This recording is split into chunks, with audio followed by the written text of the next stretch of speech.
नमस्कार बच्चों, हमने पार्ट 2 जैसा सवाल वैसा जवाब पढ़ा था और हमने उसमें पढ़ा था कि बीरबल ने अपनी बुद्धिमानी से किस प्रकार ख्वाजा सरा के दिए गए 3 प्रश्नों के उत्तर बादशाह अकबर को दिए थे।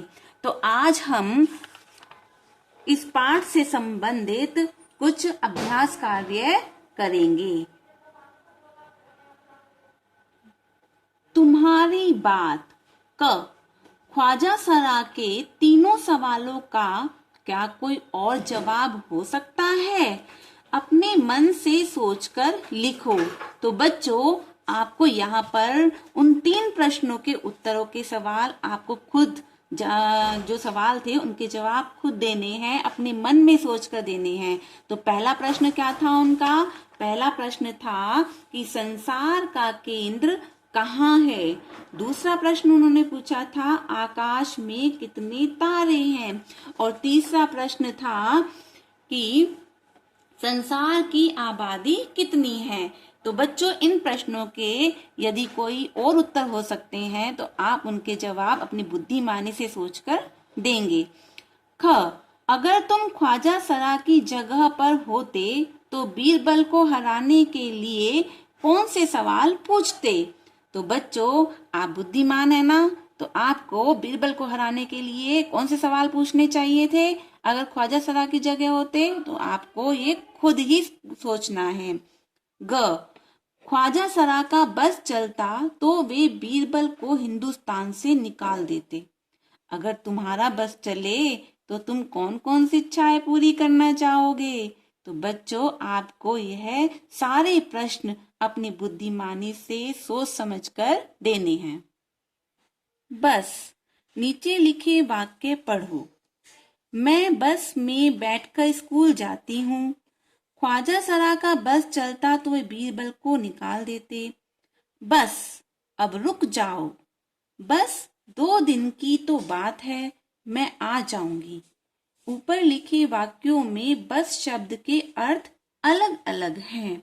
हाँ बच्चों, ऊपर देखो, यहाँ पर 4 वाक्य हैं और इन चारों वाक्यों में बस शब्द लिखा हुआ है और इस बस शब्द के अलग अलग अर्थ हैं।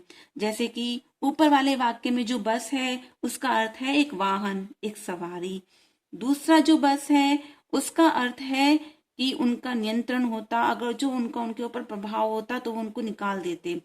बस यहाँ पर है रुकना, रुको, अब रुक जाओ, बस ठहरो। यहाँ पर इस बस का अर्थ है ठहरो। बस यहाँ बस का अर्थ है केवल, केवल 2 दिन की तो बात है, मैं आ जाऊंगी। तो इस तरह से बच्चों, यहाँ पर जो बस हैं उनके अलग अलग अर्थ हैं। अब इसी तरह चल शब्द से वाक्य बनाओ। जैसे पहला है चल, हम इससे क्या वाक्य बना सकते हैं? तू चल, मैं आता हूं। चल चल, मैं चल चल कर थक गई। चला, वह चला गया। चले, आओ घर चले। चलना, हमें चलना चाहिए। चलती, वह चलती क्यों नहीं? चलो, अब चलो भी। खोजो कहानियां। बीरबल की चतुराई के किस्से बहुत मशहूर हैं। क तुम भी बीरबल का एक ऐसा ही किस्सा ढूंढो जिसमें वह अपने जवाबों से सबका मुंह बंद कर देता है।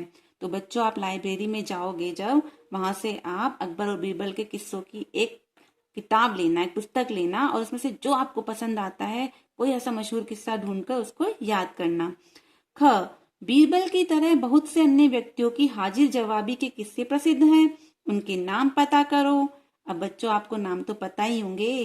जैसे कि अभी टीवी पर हम देख रहे थे ना तेनालीरामा, वो भी बहुत बुद्धिमान थे, वो भी एकदम से इतने ऐसे हाजिर जवाबी थे कि तुरंत उसके उत्तर दे दिया करते थे। एक और शब्द, नीचे लिखे शब्दों की जगह और कौन सा शब्द इस्तेमाल हो सकता है? खाली जगह में लिखो। अब बच्चों, यहाँ पूछा गया है कि हम ये जो यहाँ पर शब्द लिखे गए हैं इनकी जगह हम दूसरा और कौन सा शब्द लिख सकते हैं। उसकी जगह जब हम दूसरा कोई शब्द लिखते हैं तो उनको हम कहते हैं पर्यायवाची शब्द। तो यहाँ बुद्धिमान का एक और शब्द हो सकता है होशियार।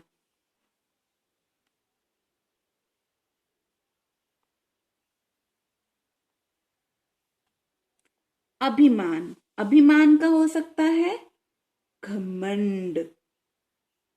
संसार, संसार का हो सकता है दुनिया।